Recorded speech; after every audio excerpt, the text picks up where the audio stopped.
Welcome in to Come Get Some. I'm your host, Blake Williams. I'm here with Mr. Come Get Some himself, Gregg Williams. And we're joining you you guys are joining us, I should say, on an icy morning out here at Burke Lakefront Airport on Lake Erie after this snowstorm that's hit this area in Northeast Ohio and the whole area this weekend. But speaking of this weekend, we had a much more competitive weekend of playoff football, right? After the least competitive wild card weekend I've ever seen. Yeah, it was very bad. And in Baltimore, making it look like, again, it was going to be another uncompetitive weekend. So 3 really good competitive games after that. We've got a great show ahead for you today. We've got our guest this week is a guy that we drafted in the first round a number of years ago and coached a lot of years in the NFL. Michael Brockers is going to be joining us, and we're going to talk some around all of sports. We're going to have a pardon the interruption style, pardon the come get some segment, and look at some wrap up from the divisional round and look at the ahead to the championship game weekend and talk about a couple of your former championship game appearances as well too. But G-Dub, like we do, your 3 cents. What were your 3 biggest takeaways, your 3 cents from this divisional round that you saw that stuck out to you? Well, first off, I want to echo of what you just said. It was a really good weekend. Mm-hmm. And I really enjoyed analyzing, studying everything that went on in those games. But the 3 cents, trying to narrow it down to that, is that first off, I thought the second half adjustments and the way the Ravens came out in the second half and dominated, because it was a 14-14 tie at halftime, dominated the second half. Was very impressive, and I think it showed exactly how talented they are. They said it was Lamar Jackson. Did you see Lamar talking about? He almost interrupted the guy. Said, "Who talked at halftime?" He said, "I know me." And there was a lot. I can't say what I said at halftime because there was a lot of curse words, but we got it straight. Probably sounds like me at halftime at times. Exactly. But the thing is that maybe you need to do it before the game, and then it's a whole game like that. Mm-hmm. But it was a total dominant in the second half, and then I thought. The other thing was I thought that Green Bay traveled very well. Mm-hmm. Green Bay made a tighter, more competitive game than I thought it was going to be. And then, Kyle Shanahan was able to get his first win, being behind in the fourth quarter. But that was a tough game. And then Kansas City. I thought Kansas City would win the game. In fact, all 4 games that I predicted the winners and everything, and some of the things that I've done with the media here this past week. But Kansas City was unbelievable. I think it might be the best game they played this year. Buffalo dominated the time of possession of over 37 minutes, had 31 more offensive plays in the game, but Mahomes was lights out, and it was a big time game. He was. Well, hey, there you have it. G-Dub's 3 cents. Stick right with us, because when we get back from these messages, we're going to be joined by our great friend and former player, Michael Brockers. Michael Brockers.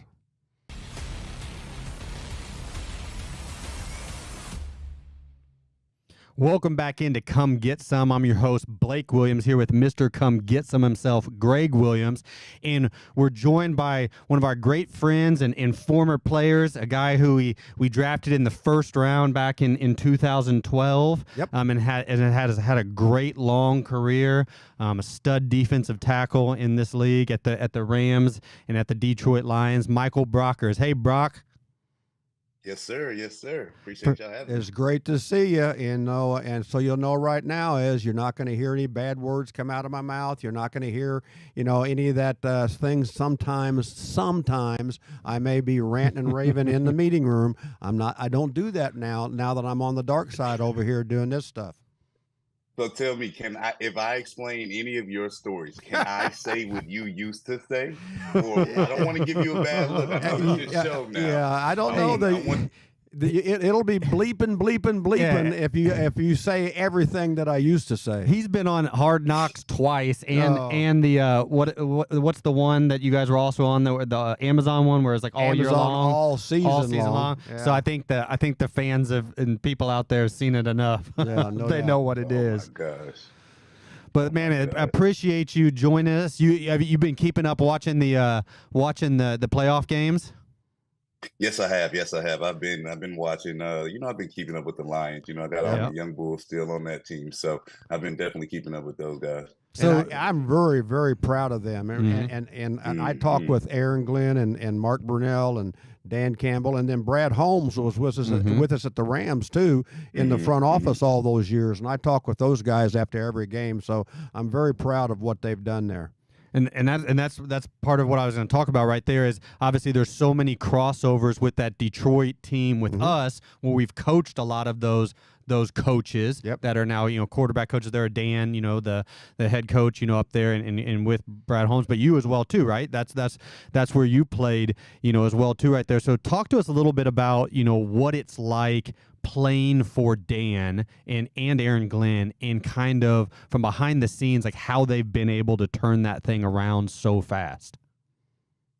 I think they went about it the right way, and I said the same thing about Sean when he came in. It's like you don't come in with your ego and you wanting to change everybody to your standards, type of deal. It's like you gotta get the right guys that fit what you want.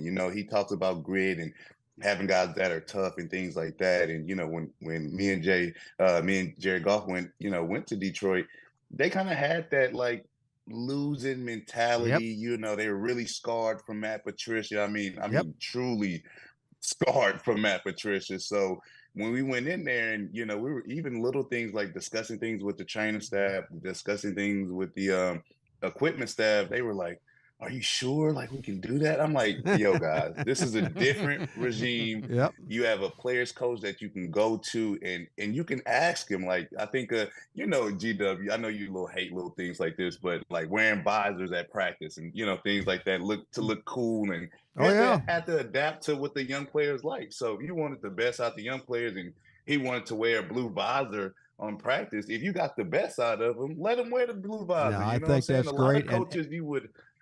No, what you about to say, Coach? No, I think that's great, and I want you to know too. I've adapted that stuff too. you kind of have to because the guys change. The guys change, man. When I was in that room in Detroit, when I tell you these guys were talking about getting on the game and Fortnite and like we were getting out at 5:00, Greg, and they were this is so late. I can't do it. I'm like, bruh, if y'all with G-Dub and been in the room at 9:30, you would have really been screaming, There's no doubt. We're gonna get out at 5:00. You're messing up my Fortnite. You're messing up my Madden league. And I used to tell you guys all the time. I said I can't wait till training camp, can't wait to the season because there's no hourly limit that I got to make sure I'm staying on in OTAs and all that mini camp stuff. Now, here we go. We're going to outwork everybody. Well, speaking about that was just the old ways, though. That is true. Speaking about those old Rams times, right? And you were part of so much stuff right there. I mean the end of the time at St. Louis, right? And little fans, in the dome, and then transitioning, and moving to LA and whatnot. But what are like maybe some of your like best memories, or maybe the funniest memory, which is hard when you have guys like teammates like Cortland Finnegan and freaking Will Hayes like in your actual position room every day, having to listen to those dang dinosaur and mermaid arguments. But what's maybe like your funniest or best memory from your time at the Rams that sticks out? Man, that group was amazing. It was great to be around it. Coming to work wasn't a dread. Even we had some tough seasons at the Rams. But it wasn't a dread coming into work. But I think you'll remember one of these moments, Blake, is so we're going out to walk through in Cortland. They play pranks all the time. They play these fucking pranks all the time. So we're going out to Friday walkthrough, and Cortland gets everybody, like all the coaches' cars and things like that. He puts them on the 18-wheeler where all the cars are stacked up, and he puts it because we were backed up to like a factory or something. He puts the truck up there and with everybody's cars on there, and Blake looks back and he's like, damn, those cars look familiar. And then Cortland is laughing. He's like, yeah, it sure do. You like, Hey, Cortland, that bet not be my fucking card on that fucking trailer. I remember that vividly and how like red you were getting because it was a little cold.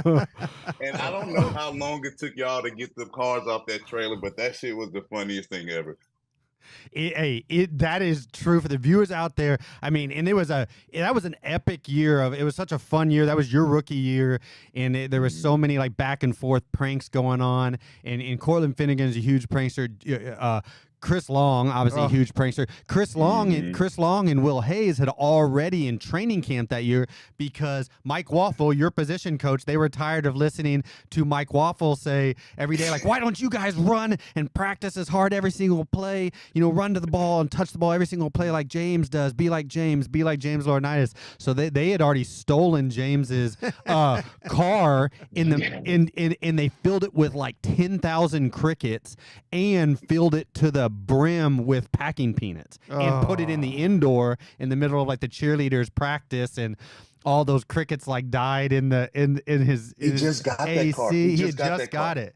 And it was going back and forth, right? But like earlier that week, the linebackers had taken all the rookie DBs, which we had like Janoris Jenkins and Trumaine Johnson and Rodney McLeod, right? Like that was a heck of a rookie class, right? Draft, yeah. And we had that was a really good rookie class, but they had taken their practice jerseys and dunked them in the water and then put them in the ice cooler and like frozen them, and they had come out of meetings. And so Cortland was like, okay, I'm gonna one up. And so when we were in Saturday meetings or whatever, he'd had him and the security guards go around and take all the linebackers' keys. And he hired one of those trucks that like transport cars that we see. And he went and stole all of their cars out of the parking lot and put them up on this hill outside the practice field for everybody to see, almost like a billboard. And he was like, that's funny. Oh, and Jolan Dunbar, our starting Will, was so pissed. It was so funny. And he paid the truck driver to like leave. So the truck driver left. So there's no way to get it off. Nobody could get back to the house. Was so mad. He was walking around the truck, walking around the street, and it was so funny. He was like, he'd just come back, and he was coming back from the hill back to the facility right there, and it was like perfect timing, perfect timing. A public bus pulls up and stops and like opens because there's a bus stop right there, and they're like, thought like he needed a ride. Yeah. And we were all out there. Cortland was like, yeah, he needs a ride here. I'll pay his fare. Oh my God. That was a classic. You bring up those names, and I mean, that is a unbelievable group of guys right there. Unbelievable pranksters. Well, hey, flipping gears a little bit and talking about something else like crazy out there in the media verse, like that we're all in now. Brock, you, G-Dub, also talk a little bit about from like a player's perspective what you think about or what you saw in this whole RG3 like Jay Gruden public beef that happened this past weekend. Well, we all knew, the guys in that fraternity of men, we all knew there was something going on, during that year. And then for it to finally come out now and, for Jay Gruden to go out and kind of flip the switch and like say that about another quarterback. And RG's like, wait a minute, like, so I understand like the whole RG's frustration on it because, Jay just came out of nowhere with that comment. So, man, it's gonna get juicy. I think especially after the Cat Williams interview, everybody's trying to throw out MP out the closet now. I know. I was seeing all that go on, and I was about like, I gotta go over here and delete G-Dub's Twitter account. Like these old coaches. I don't know if they know that everybody out here can read all of this stuff. Like, hey, pick up the phone, and whatnot. Seriously. But hey, tell us about what you're doing now. Like, first of all, are you done? Are you retired? I mean, I saw Zach Ertz like sign at Detroit. So I'm just saying, like, if Dan Campbell and Aaron Glenn called you up, like, are you staying in shape and trying to make a NFC Championship game run, or are you done?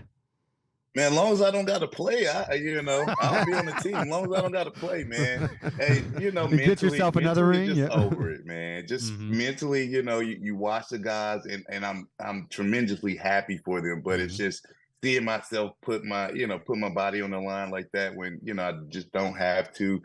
you mentally, when it's done. And I'm glad I could just walk away from the game.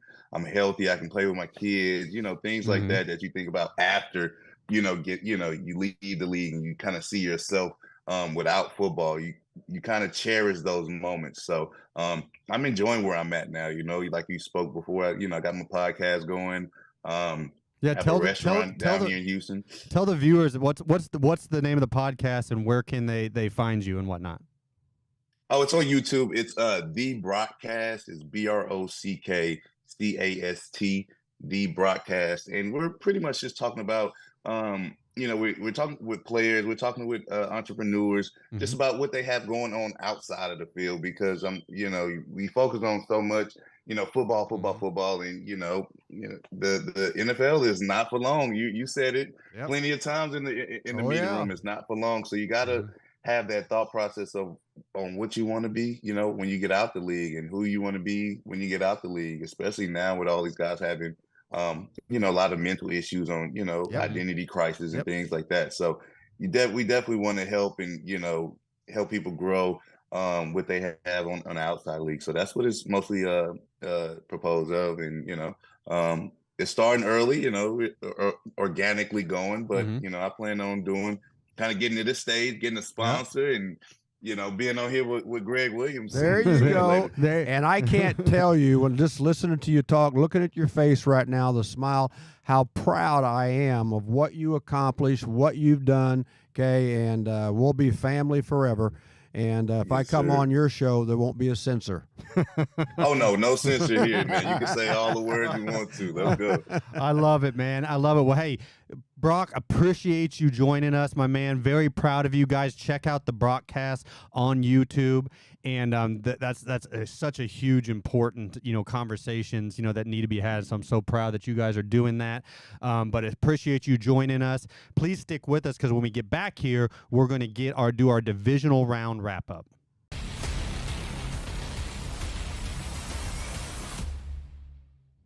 Welcome back into Come Get Some, and this is our divisional round wrap up. And like we've already previously mentioned, it was a much more competitive weekend. The first game, right? The first game ended up being a 24-point margin of victory, beat down, like we talked about Baltimore and Houston, after a weekend previously where five of the 6 games the previous weekend were decided by an average of 25 points.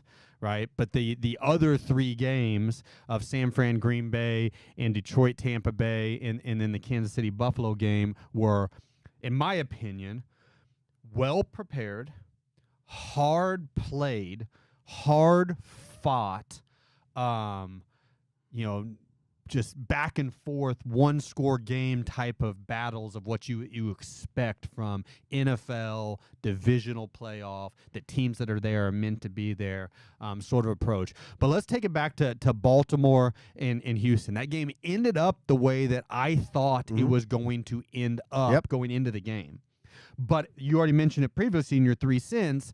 That wasn't necessarily the case at halftime. And so we were sitting there watching the game together and talking about, okay, what's Monken going to do at halftime? What's Harbaugh going to do at halftime? What's Lamar going to do at halftime?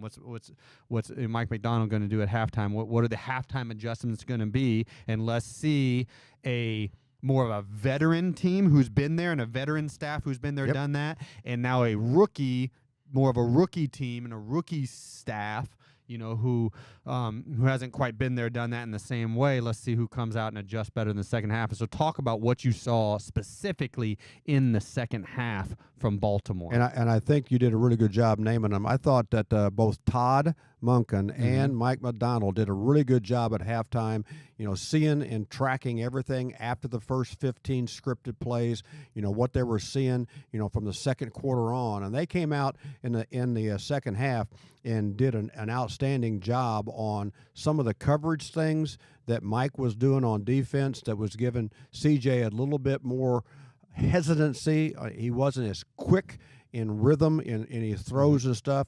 And then up front, Baltimore on defense got after him really, really tough in the second half.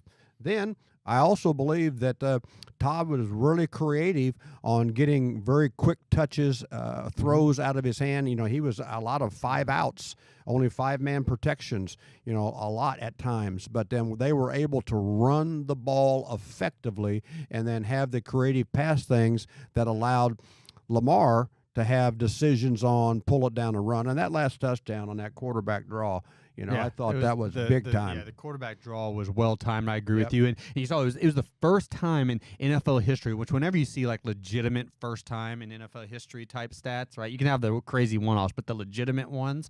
But Lamar Jackson, over 100 yards passing. Over 100 yards rushing and 2 rushing touchdowns and 2 passing touchdowns, like never been done before in over 100 years, right? And so that was and we talked about what he talked about, that he did all the talking at halftime, and they did come out and adjust, and you mentioned the pass rush and that defense, right? Like, I don't think a lot of people realize, like, they led in scoring defense, they led in sacks, they led in takeaways, right? And it's been a long time since a defense in the NFL has led the season in all 3 categories, and they showed one more week, why they were doing that. I mean, Justin Matabuke was all over C.J. Stroud all game long, and whatnot, and there's so much internal pressure up in his face.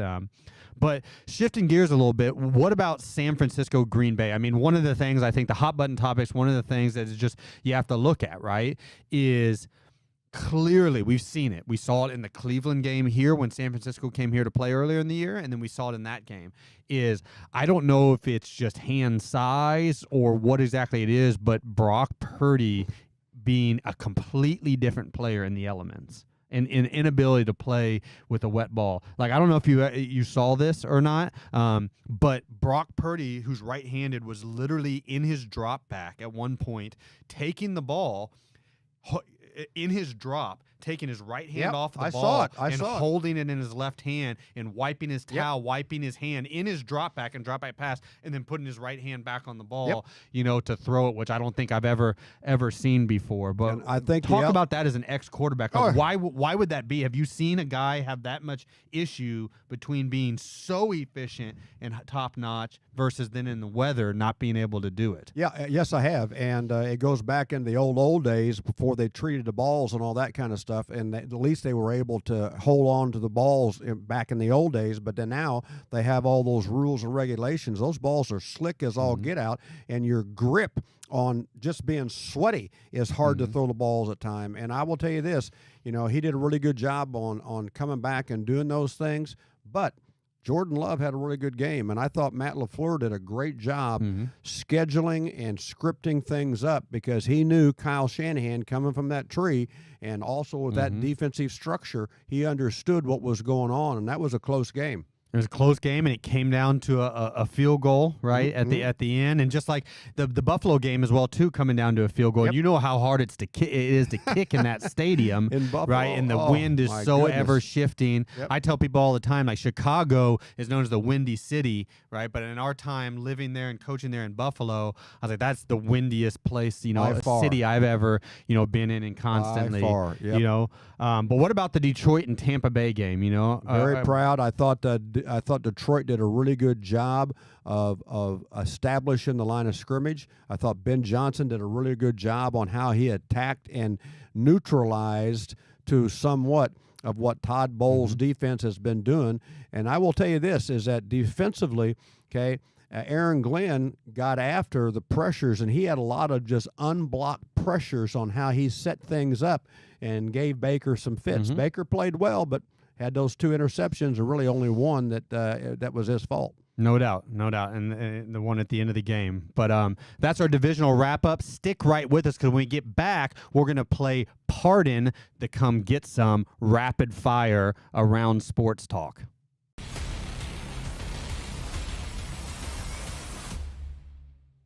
Welcome back into Come Get Some, and this is a new segment for you fans out there. I know there's a lot of things, a lot of hot button topics to talk about out there. So we're gonna do a little Pardon the Come Get Some, round robin, and we're gonna start out with G-Dub. the fumble out of the end zone rule, and they're already talking about in the league that they're going to seriously look at it again this offseason. What do you think about that rule? Do you think the penalty is for fumbling out of the end zone being a giveaway, a turnover, and a touchback is too severe, and they should be changed? My career, almost every single year that comes up in the rules meetings and all that kind of stuff, I'm in favor for leaving it the way it is. And I've been an offensive coach. Yeah, I know. And I'm a defensive coach, but as an offensive coach too, as a head coach, teach the person carrying the ball, don't stick the arm out, don't do that type of stuff. If you do, okay, it could be a disaster. Well, that's in Detroit. That's what happens. In Detroit, they've talked about like Detroit and Dan Campbell and all of them, teach that, right. Teach to not reach and not do that. And some of those coaches do that. But let's talk about as well too, G-Dub, the play that kind of led them, Kansas City, even getting down there, which was the Bills fake punt, backed up, and that on that down and distance, that situation, giving the ball to DeMar Hamlin, doing that. Like, what are you kidding me? And I don't like the fake type of things that's in extra points or field goals, all that kind of stuff. If there's something schematically to where you can take tremendous advantage with a lesser athlete than Josh Allen, let Josh Allen go for it on fourth down. Let keep the offense out here. That's what they do. But all of a sudden now we have special teams players not doing what they normally do anything, and all of a sudden it better be some way, somehow, that the leverage advantage is your way.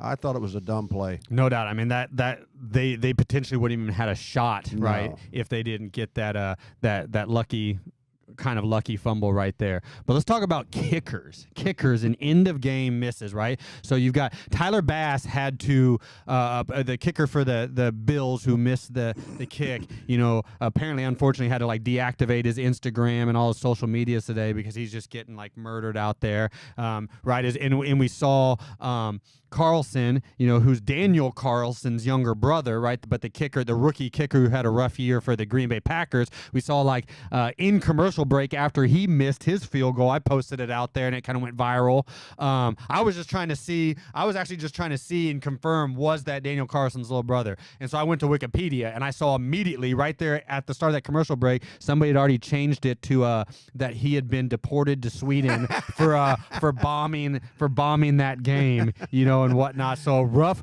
day for kickers. Also rough one for Taylor Swift. So G-Dub, did you see that leading up to the Bills game, I think like the day before the Bills game, or maybe 2 days before the Bills game, Taylor Swift was having a concert, and some Bills fans, somehow, someway, some Bills fans hijacked her the audio in her concert and played the "Here We Go Buffalo, Here We Go Buffalo" song. And did you see that? And you showed it to me. Otherwise, I never would have saw it. Oh my gosh! They were detained. Yeah, I think a lot of the Bills Mafia. They're crazy out there. So they were like, unbelievably crazy. The people who got detained and did it, the crazy Bills fans, they were like, it was worth it. Yeah. Obviously, the whole rest of the Bills fans were like, let's go do we'll pay the bail. Yep. That was too funny. Even she didn't know what was going on at first, but she finally had a sense of humor and was kind of laughing about it at the end. But that was crazy. But here's another one that you have to have a sense of humor about. A crazy Cleveland boy. All right. Talk about Jason Kelce, who, for the people out there that don't know, like, that's just Jason Kelce being Jason Kelce. Like Chris Long will tell you. That's right? exactly. But talk about Jason Kelce yesterday being out there with Bills Mafia. Cold as all get out. Well, and he probably couldn't feel the cold as many beers as he had in him. And all the alcohol he had in there warming up his arteries and all that kind of stuff. But then, have no shirt on, doing all that stuff. And I thought one of the great things later on we saw where one of his younger daughters came out and says, "Mommy, Daddy's boobies are showing." And I thought that was so funny. What a great. I wonder how much more ad sponsorship and how much more viewers that brought in for the pod. Maybe we need to get G-Dub out there, we go. With his shirt off in the dog pound next year. We did that. We did that in the French Quarter. Maybe that's what you can do. Yeah, maybe that's what you can do. Take your shirt off and break a guitar next year. That'll be good. Maybe in the opening game. But what about this? Have you seen this one? Here's one out there. So have you seen, I've been watching this since back in the off season, right? Before the season started, and this is scary. But have you seen the color of the logo conspiracy? I have not. Okay. So this has been going on for the past few years. So like, in the off season, the NFL unveils the logo for the next year's Super Bowl. Right. When they unveil like where it's going to be and all that type of stuff. And for the past number of years, like the color combination, they'll have like 2 colors on the logo, and the teams who win the Super Bowl that next year are actually those colors. And it's been happening for years. And so this goes to the whole NFL is scripted thing. Yep. And so before the season even started, people were looking at the logos, and when it was unveiled and saying, okay, obviously it's going to be the 49ers versus the Ravens in the Super Bowl because that's the 2 colors that are on the logo. And lo and behold, they're the 2 number 1 seeds. Big time script. And they're hosting the NFC and AFC championship game. So I don't know, man. Maybe I'm going to have to do some research on that. Clear. But hey, talk about, this is a hot button topic, especially up here in our region right now. But the Browns, Browns firings and some of the Browns openings, especially on the offense. Like, we'll talk about that a little bit. It really shocked me when I saw that. Alex Van Pelt played for me, as a quarterback when I was a head coach of the Buffalo Bills. I've stayed close with him throughout all of his coaching career and all that stuff. But, having those 3 coaches on the offense, and what a fantastic job they did all year, it tells me that they're going to be doing things to adapt to Deshaun Watson. I think that the owner probably came in and say, hey, somehow, some way, we got to get something out of the money that I spent to get him here. So I think that you'll see a more adaptive approach, offensive styles to Deshaun. No doubt. Hey, how about this one? Let's talk about this one. So the only 2 head coaches that have been filled thus far are 2 ex-players, 2 linebackers, right? Linebackers taking over the league with Antonio Pierce and Gerard Mayo, being ex-players. There's been a lot out there about, minorities and minority hiring, right. And great leaders, but more importantly, I think it's than the minority angle, it's the human beings that they are, the leaders they are, and kind of how it's been. Like they've been, I think it's also huge that they were already on the teams that they're at, and those owners, recognize that in their leadership, and that the players follow them and gave them that job. And now it's very, very important that they surround themselves with a coaching staff to be able to do the things that they cannot do. But as far as relating to the players, those guys have the players' attitudes. Maybe AP needs to bring the guy out there who gave him a shot in the league, and come out there to the desert and coach up Max Crosby and those guys and get them crazy and flying around. Yeah, me being a Raider. You are as Raidery as Antonio Pierce is. It would be a match made in heaven. Yep. How about this NIL? And I know way more about this. I'm involved way more in this in my financial advisory practice, Lakefront Capital, that I run up here in Cleveland with my business partners. But have you seen the Ohio State Collective go full Fed, right? Full bailout, but full, as we say in the financial world, go burr, which is the sound of printers just printing money. Have you seen how much money they have spent in 2024 NIL contracts? Until you told me, I had no idea. And that what that means is guys are going to leave and come out of college into the NFL and make less money. 13 million. Here, 13 million. 13 million. This month. You know what? They may have to take a little bit of that. Speaking of that, they may have to Ohio State take a little bit of that and pay some legal recourse, some legal fines. Did you see what happened on the upset at the court storming yesterday? Yes. What is your take on court storming? Which we saw it, and it's such a hot button topic, but it's in this viral world that we're in now, where everybody's trying to like do things, you get caught on Instagram and caught on whatever, talk about court storming. I will tell you this. I think it's great for the fans to be able to do that, but there has to be a protection mechanism, and you can only imagine somebody storming the court on me. I've had people storm the field on different kind of things, but it's different, and that type of stuff, but that was very dangerous, and it made me have to rethink some of my thoughts right there on, how we're going to go about getting that thing corrected.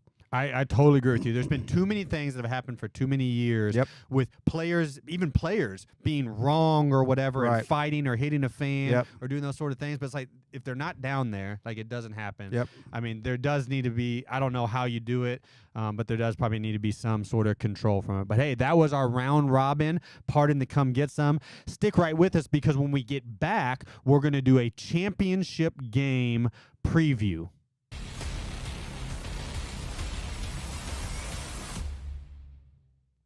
Welcome back into Come Get Some, and this is our championship game preview. We've got the NFC and we've got the AFC championship games coming up this week. And G-Dub, you have played in both coached in both an AFC championship game and an NFC championship game, and you won both of those in your 2 times there to advance to 2 Super Bowls.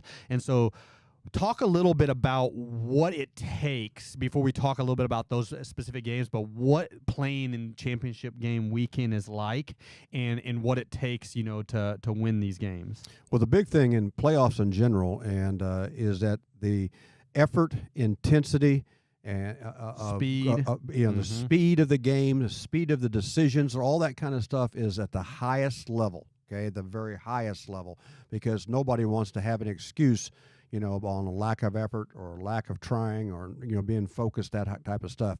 And, well, you know, in the AFC Championship game which was the Titans versus Jaguars, right, in January of 2000, the 99 season, right? You were playing at Jacksonville. Right. Yep. And then that was the year that Jacksonville only lost 3 games for the entire year, and all 3 were to us. But I will tell you, in that ball game, okay, the first going into the first quarter, it was still a fist fight in a phone booth, getting after each other in that ball game, and then everything changed to a total different thing once Derrick Henry took that. Derrick Mason took that punt for a touchdown. Yeah, Derrick. I remember that. I remember, you know, I was a ball boy, but Derrick Mason took that punt to the house, and you guys rattled off about 4 unanswered scores, and it was a blowout. We had a 40 plus points. That was a hard one for the fans that don't know out there. Like I still have I know you probably even more have a hard feelings about this, but the NFL decided they were just going to play around that. They were going to do an experiment that year with the Super Bowl, and that was like the one year that they didn't have the bye week. We didn't. So you guys went straight from the AFC NFC championship games to play the Super Bowl. There wasn't a bye week in between, and it was played in Atlanta. Yep. And Atlanta had like a record ice storm. The whole entire city froze over. It was a total cluster. It was brutal. Brutal. Rough game. And then obviously I was with you in the other one, right? With the Saints versus the Vikings when we won the Super Bowl, you know, and we played in the Superdome in January of 2010. When and I was coaching on offense. I was coaching offensive line. You were the defense coordinator, and we finished +5 in that game. I mean, you guys were a turnover machine because we were the number 1 offense in the league, and they kind of shut us down a little bit in that game. They had that stud defense, but you guys were so great at taking the ball away. You guys had 6 takeaways. And, you know, in that game. We had three Brett Favre interceptions and Adrian Peterson fumbles and everything. Got them all, and we ended up +5 in that game, which was the telltale, and had to win it on a field goal. Did you see? I don't know if you saw or whatever, but they've been posting out there, but identical. So the interception of Tracy Porter in that game, scramble out the formation, the throwback across the field, the pick, and then the return was identical. All directions, formations, the identical throw thing between Tracy Porter and Dre Greenlaw in this past weekend. What happened with Jordan Love and the Packers. And that was just like crazy. But hey, talk about Detroit versus San Francisco. Who do you think is going to win? And besides the logo, right? The logo already told us. The logo conspiracy theory already told us San Francisco, you know, versus Baltimore. But who do you think is going to win, and how do you think that game is going to come down to? I think it's going to be a very physical game. I think that right now, after I watched how San Francisco played and matched up versus Houston, I'm going to pick Detroit in this game. And I want Detroit to win. Of all those coaches, you know, that we've had a chance to coach on that staff, and some of the players there too. But that would be great for the city of Detroit. And I think that they're going to have a dominant game and go there and be ready to roll on the road. Hey, I I agree with you. I'm taking Detroit as well too. I think it's going to be a nasty, physical, hard-fought game. I hope Aaron Glenn and those guys on defense are ready for some of the challenges, obviously, that Kyle Shanahan and them are gonna present to them. Hopefully, maybe it's a little bit wet like before. But yeah, I think Jared Goff comes back out to the West Coast, that division he knows so well, and gets a win. And then what about the Kansas City-Baltimore game? All right, I'm going to take the road team again. And I will tell you this about this, is that I think Kansas City will travel well. It's going to be the ability to handle the pressures and the disguise and changes that Mike McDonald's going to throw at them. But Matt Nagy, Andy Reid, they do a tremendous job on how they script things to make sure it's going to be challenging on double motions, double shifts, all the things that they do. But I think it's going to be a hard-fought game, but I'm picking the road team again, Kansas City. Man, hey, they got the experience. So if you've seen this is crazy. This is crazy to think about. I mean, all the stuff we've seen. But Patrick Mahomes has been a starting quarterback in the NFL for 6 years. And he's gone to the AFC Championship game all 6 years. All 6 years. This is the first time he's not hosting it. And this is the first time him playing it on the road. But just think about that. I mean, how crazy that is.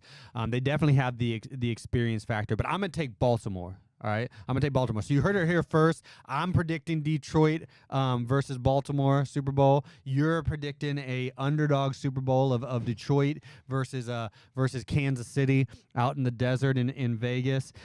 It'll be interesting to see. It'll be interesting to see also potentially, hey, if Andy Reid, potentially hangs it up, after. I'm hearing more and more about that. I heard more. So as well today too after this season. Yeah, I heard more today. But hey, it's going to be a wild weekend. It's going to be a crazy weekend. It's going to be a fun weekend. I hope it's two really good games like it looks like it's shaping up to be.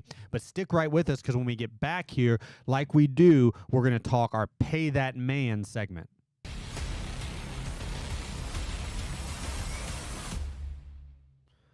Welcome back into Come Get Some, and this is that Pay That Man, his money segment. And our winner this week, our recipient this week, and he is about to get paid and should be. And this is why you trade a Hall of Fame quarterback, because you got to make a decision and know, can this guy do it or not do it? We need to know which way we're going. We've already invested a first-round draft pick in this guy, but Jordan Love. Talk about what you've seen this year about Jordan Love. It's been great for me to see how much he has improved. Played against him as a rookie. Okay, played against him, at the early stages of his career. He had a long way to go, and I think it's been great on how they have managed there at Green Bay, okay, with Aaron Rodgers, behind Brett Favre, and now Jordan behind Aaron Rodgers. It's really helped him, and he has come a long way. He is throwing, and you'll see him at times. It looks like he's impersonating Aaron Rodgers with some of his slings and some of the way he slings the ball around, that kind of stuff.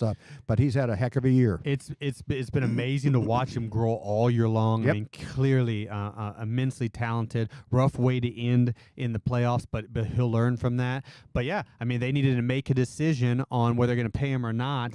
And he had a big time year, over 35 touchdown passes, over 4,000 yards. The whole thing took him to the playoffs.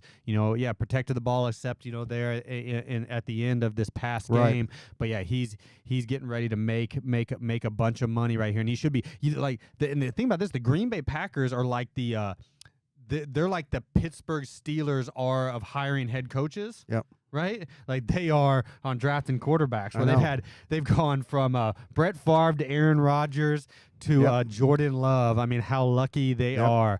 And hey, just to be the pot stirrer.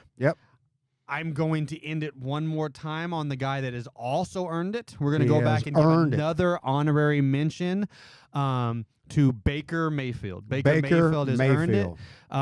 Fans out there, especially if you're not fans of the Tampa Bay Buccaneers, it's not your money.